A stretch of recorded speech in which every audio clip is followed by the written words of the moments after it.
Directamente con su cartera, la primera pregunta que le hago al ministro de Educación, Daniel Alfaro. ¿Cómo está, ministro? Buenas noches, bienvenido.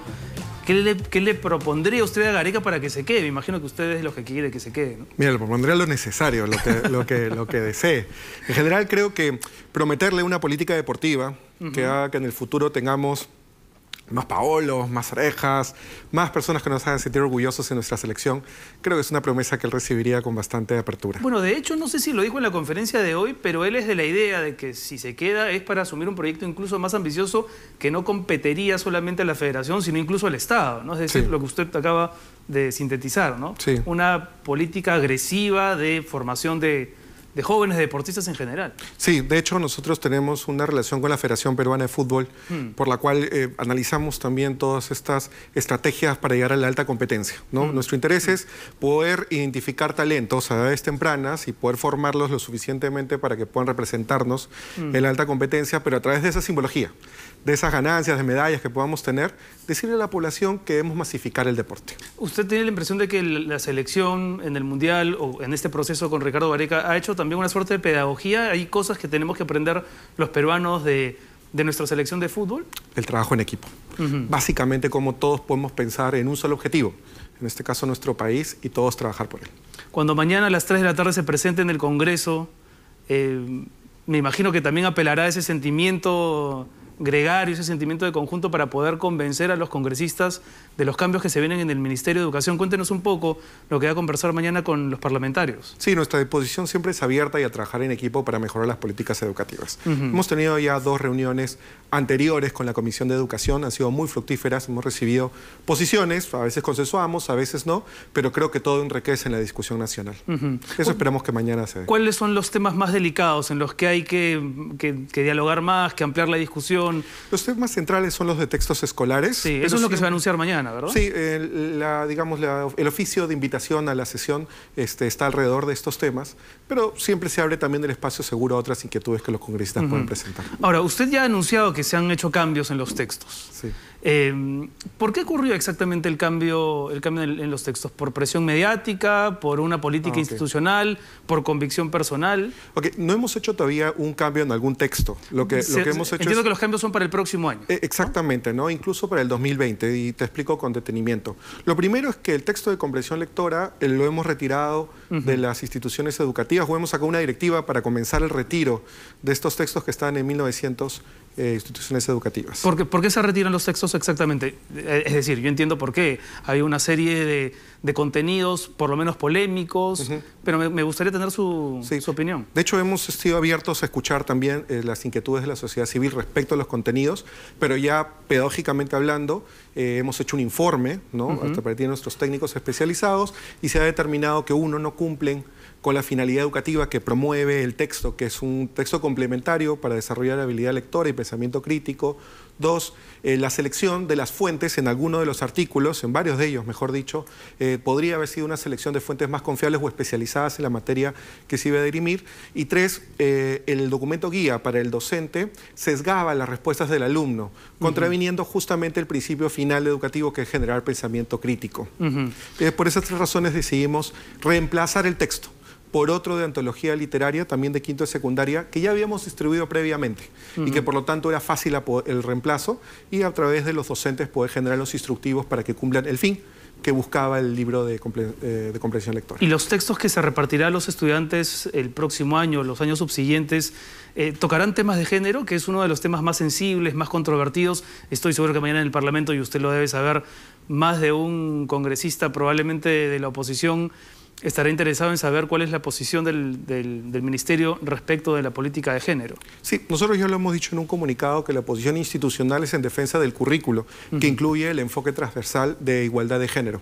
Esta es una defensa que tenemos ya desde que en el 2016 se publicó el libro, en el currículo nacional, en la rectoría del ministerio, y que incluso fue sometido a una acción popular en el Poder Judicial interpuesta por Padres en Acción del colectivo Entiendo que hay una resolución pendiente de la Corte Suprema. Sí, ¿no? Y estamos esperando también esa dirimente, digamos, de esta de esta acción popular, pero en todo caso, en esa participación en el Poder Judicial, el Ministerio ha defendido el currículo en su integridad, como tal cual se publicó en el 2016, con el enfoque de igualdad de género, que es un enfoque transversal, así como hay otros 7 enfoques. Y lo que tratamos de hacer es que ese enfoque se pueda plasmar ya en los textos escolares, pero de manera transversal. Una de las mayores críticas de los sectores más conservadores, incluso dentro de los sectores conservadores, quizá algunas posiciones más recalcitrantes, opinan que el Estado no debería meterse en la vida sexual de los alumnos, que no debería asumir la educación sexual de los educandos. ¿Cuál es la posición del Ministerio? Sí, justamente los textos escolares tocan temas de educación sexual. Es decir, ¿el Estado usted cree que sí debería participar de ese tema, de ese tipo de discusiones? Por supuesto, ¿no? Y lo que nosotros buscamos, si quiere como objetivo de muy corto plazo, es eliminar embarazos adolescentes, ¿no? Ese es un objetivo muy claro, un malestar que ha venido creciendo en nuestro país y que falta, digamos, educación más profunda para poder comenzar a bajar esos índices, pero más allá de eso, tener también una educación sexual para vivir una vida plena, ¿no? Una vida responsable consigo mismo, con los demás y sobre todo, digamos, con el desarrollo de la sociedad, ¿no? ¿Bastará el diálogo, ministro, para poder llegar a un consenso? Porque pienso que es un tema que ha polarizado muchísimo a la sociedad peruana en los últimos años. Vemos, por ejemplo, las masivas marchas por la vida, ¿no? Que concentran a miles de personas, donde se le pide a la población en general, con mis hijos no te metas, que me parece que es una interpretación un poco errónea según mi punto de vista, pero hay muchas autoridades que están a favor de ese tipo de posición. ¿Bastará con el diálogo solamente? Mañana yo estoy seguro que la va a tener difícil. Sus antecesores en el ministerio, pienso en el ministro Saavedra, en la ministra Martens, no la pasaron bien cuando les tocó defender precisamente temas como el de género ante el Congreso. Sí, bueno, lo primero es que no hay una ideologización, digamos, del término género aplicado a la currícula escolar, ¿no? Lo que nosotros buscamos es dar luz a estos roles que se construyen socialmente al hombre y a la mujer, ¿no? Que, por ejemplo, el hombre necesariamente tiene que trabajar y la mujer necesariamente tiene que quedarse en casa. Son 2 actividades que pueden realizarla en la libertad de sus decisiones, pero también lo opuesto.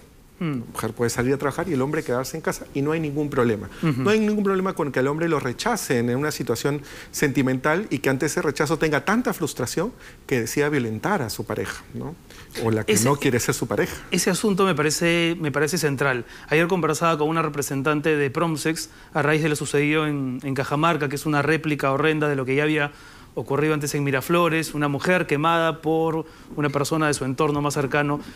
Y ella le exigía al Ministerio de Educación que de una vez se introduzcan estos temas en las discusiones escolares, porque sí que hay una relación entre esos vacíos y lo que terminamos viendo que ocurre en las calles, en el día a día.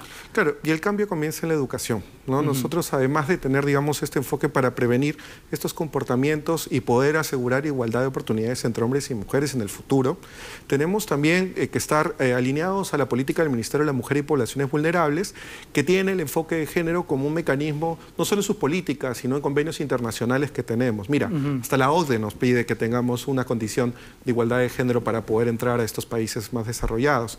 En ese sentido, creemos que es un término que busca desde lo técnico poder evidenciar estos roles que queremos eliminar para generar más igualdad y que desde ese punto de vista no hay una ideologización de la palabra género, ¿no?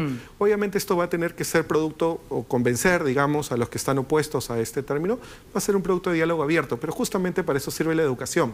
La educación busca que 2 personas de posiciones distintas puedan resolver sus diferencias a través del diálogo y no la violencia. Ojalá que sí. Yo no sé si mañana van a tocar ese tema en el Parlamento, pero también otra duda que se ha sentido en algunos representantes de la política en las últimas semanas y meses es lo que dicen los textos escolares respecto de la violencia política ocurrida, concentrada en nuestro país entre los años 80 y 2000.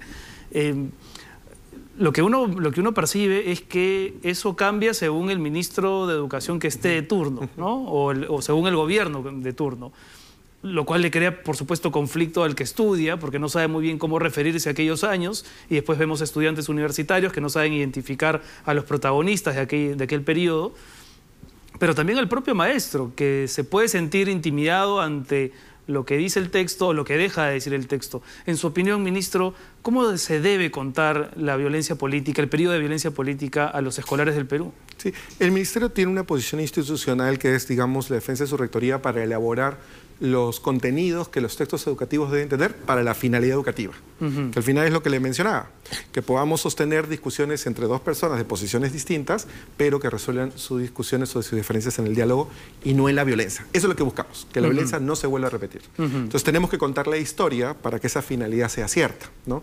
En la historia lo que hay que contar, si llamamos por ejemplo la violencia terrorista 1980-2000, hay que contar lo que sucedió en ese momento. Por un lado, hubo grupos criminales, terroristas, condenados y sentenciados, el cual merece el repudio de toda la sociedad civil.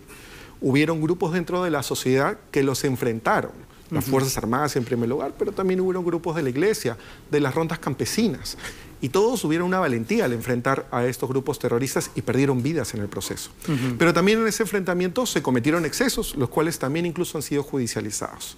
Hay que contar toda la historia para que el alumno pueda tener la capacidad, de manera informada, tomar una posición, ¿no? Y dialogar con el otro que ponga otra posición, pero siempre en una cultura democrática. Sí, digamos, suena tan sensato lo que usted dice, que por supuesto yo lo suscribo, y estoy seguro que muchos televidentes también.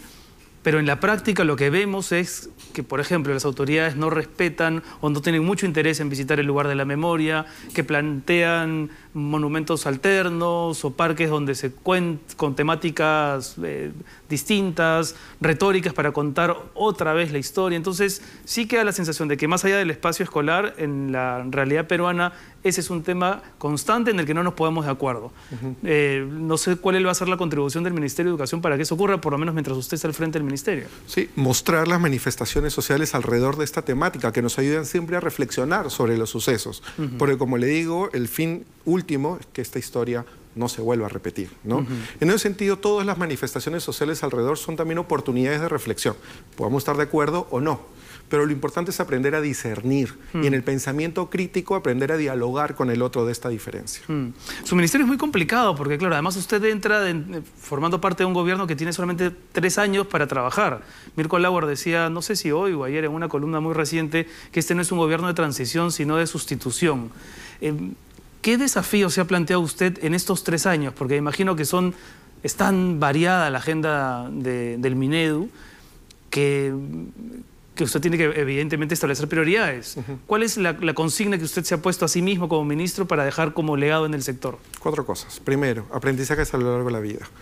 ¿Aprendizajes? A lo largo de la vida. A lo largo de la vida. Mira, nosotros mejoramos siempre. La idea es decirle al ciudadano que en todos los niveles educativos por el cual está cursando, siempre hay una oportunidad de mejorar. Vamos por la inicial, la primaria, la secundaria, y de ahí analizamos nuestra posibilidad de seguir creciendo. Pero ahorita en la actualidad, 6 de cada 10 jóvenes no continúan estudios postsecundarios. Y tenemos que decirle a esa persona que sí se puede. Hay estudios técnicos, universitarios, pedagógicos, artísticos que puede desarrollar en la superior. Cerrar esa brecha es un objetivo que queremos hacer y para eso estamos ampliando la reforma, ya no solo de la reforma universitaria, sino la reforma de toda la educación superior, incluyendo institutos tecnológicos, incluyendo escuelas de formación artística, centros de desarrollo técnico productivo y, por supuesto, las escuelas pedagógicas que tanto nos interesan. Eso nos va a ayudar a poder cerrar una brecha de ciclo de vida que tenemos con nuestro ciudadano dentro de la educación. Ahora, en ese ciclo de vida, claro, la primera etapa, que me imagino que tiene que ser la más atendida, supone escolares de primaria y secundaria que estudien con una infraestructura mínimamente cómoda. Este gobierno se ha planteado cautelar a la población que quedó muy mal después de lo ocurrido en el norte. ¿Cómo están los estudiantes del norte? ¿Están estudiando? ¿Cuántas clases han perdido? Sí. ¿Qué tan comprometido está el Ministerio en poder solventar su situación? Sí.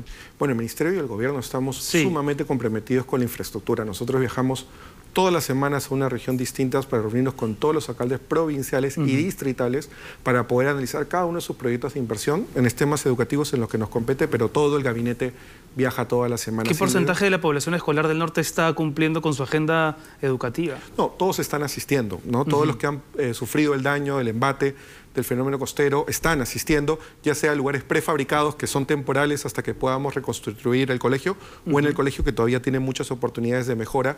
Nosotros ahorita tenemos tenemos equipos técnicos en Piura, ahí asentados, y en Ancash, que acabamos de estar la semana pasada, para poder destrabar todos los proyectos de inversión que están teniendo, con lo cual, a lo cual nos va a contribuir las facultades que nos han dado ahora en el Congreso, porque va a ayudar a hacer seguimiento mucho más cauteloso de poder destrabar o resolver estos problemas de infraestructura.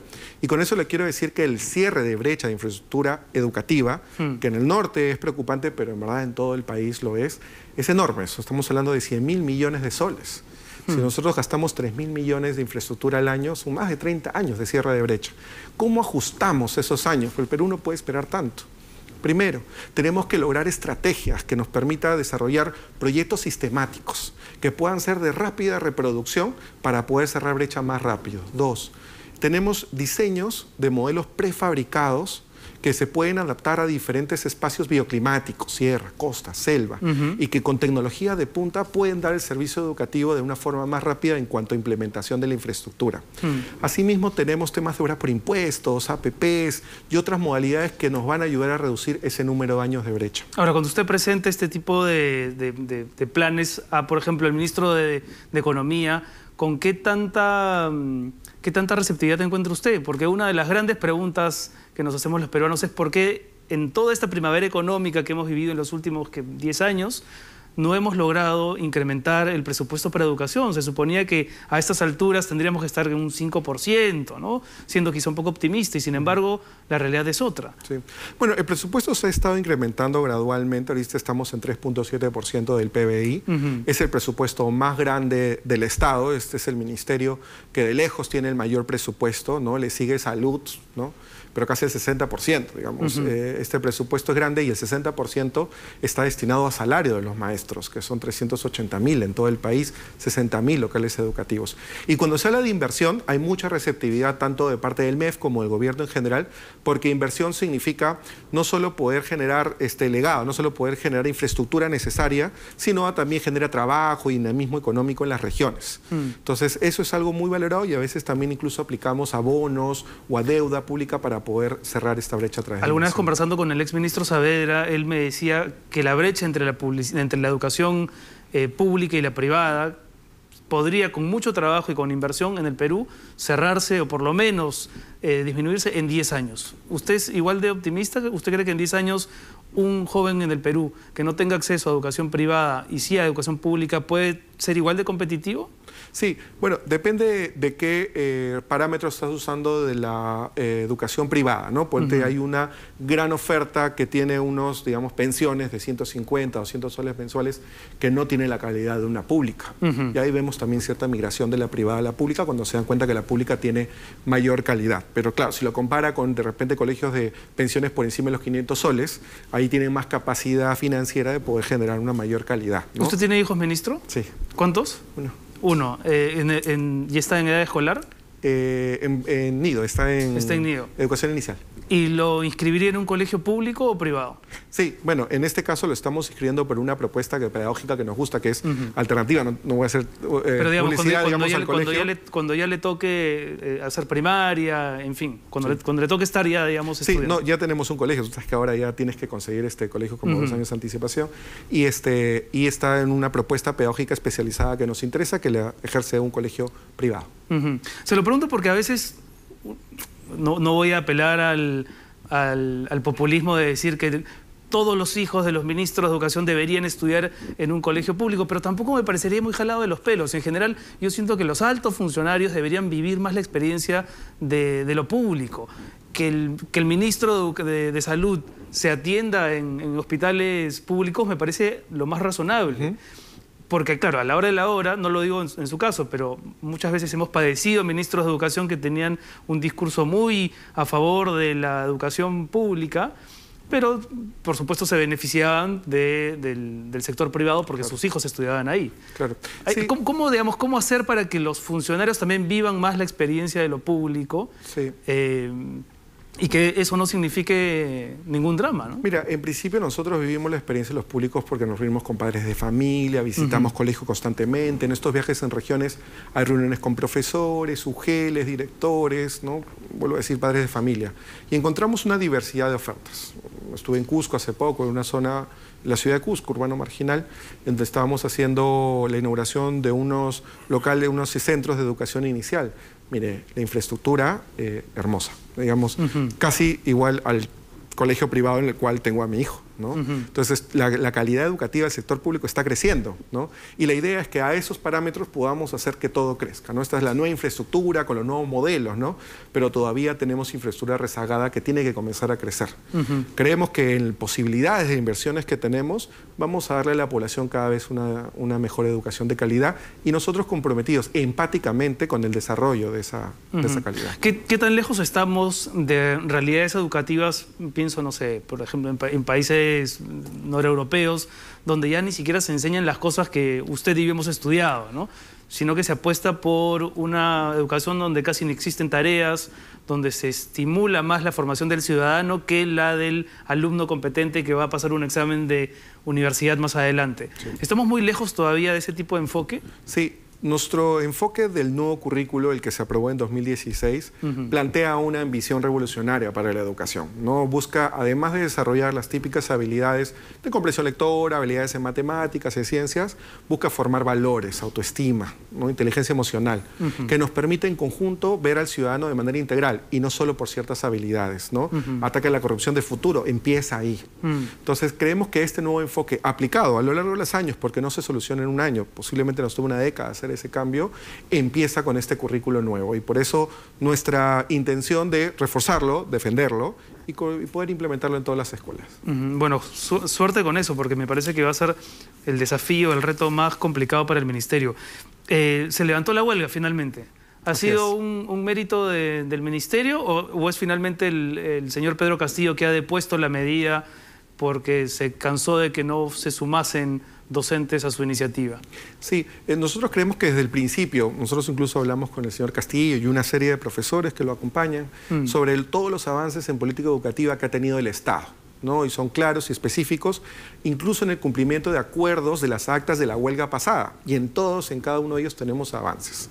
Entonces, sobre la base de eso, creemos que podemos generar mayor confianza en el magisterio de que no necesitan pedirnos esos avances a través de una huelga, sino a través del diálogo.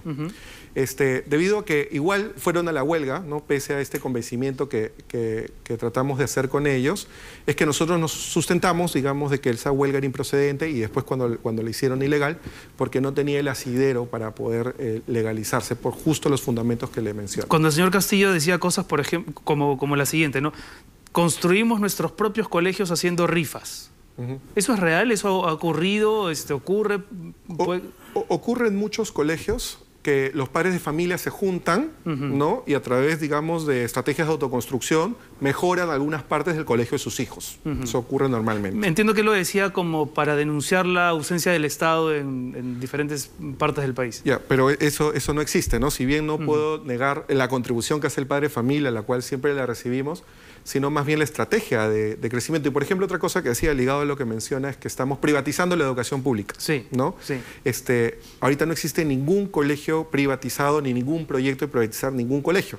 Lo único que hacemos es utilizar la herramienta de obras por impuesto o asociaciones públicas-privadas para que los privados con capacidad de construir colegios nos ayuden a cerrar esta enorme brecha que tenemos. Pero solo llegan hasta ahí, en la construcción, ¿no? Tenemos hasta ahora más de 40 proyectos de obra por impuesto que ha tenido como 190 millones de soles de inversión, en los cuales todos los directores y docentes de esos colegios te pueden ahorita sostener que es totalmente gratuita la educación y que ellos siguen al mando del colegio. En general, usted diría hoy en día que el docente peruano, el maestro peruano, el profesor peruano, ¿está contento, está satisfecho con sus condiciones de trabajo? Definitivamente tenemos todavía muchas oportunidades de mejora en cuanto a condiciones salariales y salario de los docentes. Eso es un no. ¿No? Eso es estamos mejorando, ¿no? Pero todavía no podemos decir que cumplimos con la expectativa de todos los docentes, ¿no? Mira, el año pasado, en enero, tú veías un docente que trabajaba 30 horas semanales, ganaba como piso salarial 1.555 soles. Este año, en enero de 2018, ese salario va a 2.000 soles. Y ese es tanto para nombrados como contratados. Y a los contratados le estamos dando CTS, vacaciones truncas, aguinaldo, en fiestas patrias, o sea, hoy y Navidad. Un profesor en el Perú gana 2.000 soles. 30 horas trabajadas, ¿no? Base. Los que han excedido a escalas, que son la 2 y la 3, tienen incrementos graduales debido a la meritocracia, que han descendido en los exámenes de suficiencia para poder demostrar. Ese es otro tema siempre áspero, siempre tenso. Se quejan muchas veces los profesores, a veces con razón, a veces no, que no se les dan oportunidades de evaluación o que se les evalúa y se les jala sin reconocer su trayectoria. Sí. ¿Cuál va a ser la política durante su gestión del tema evaluativo? Sí. Se decía que las evaluaciones de desempeño llevadas a cabo a través de la ley de reforma magisterial eran despidos masivos de docentes. Sí. Falso. La primera evaluación que hemos tenido de 5.500 maestras de educación inicial es una evaluación que ha sido pasada por el 99% de las docentes. Y este 1%, 38 docentes que no llegaron a pasar, les vamos a dar una capacitación de 6 meses, que ya está ejerciéndose el día de hoy. Yo le aseguro que después de esos 6 meses, en la siguiente evaluación que dé, van a salir mejor que las que aprobaron en una primera instancia. Por lo cual, las evaluaciones de desempeño que te llevan inmediatamente a una capacitación, más allá de despidos masivos, son formaciones masivas. Ahora, si bien entiendo que el espíritu es más bien proteger al profesor y darle oportunidades para que se capacite, ¿qué ocurre con aquellos que reprueban las pruebas una y otra vez, reprueban los exámenes una y otra vez? Por ley de reforma magisterial, si uno desaprueba la siguiente, sí es retirado del servicio. Lo cual hemos visto que en este primer grupo de 5.500 eso es una probabilidad casi de 0. Bueno, suerte mañana en el Congreso, ministro Alfaro. No, ojalá que tenga más suerte que los anteriores ministros y pueda convencer a los congresistas que más se oponen a que el tema de género sea un tema debatible en la escuela, que logre eso, persuadirlos. Estamos seguros que va a ser un diálogo abierto y que juntos vamos a seguir construyendo políticas educativas para el mañana. Muchas gracias. Un aplauso, por favor, para el ministro de Educación, Daniel Alfaro. Vamos a hacer una pausa y regresamos con Romina Antoniazzi para que nos cuente finalmente si Gareca se queda o se va. Volvemos con ella después de la pausa.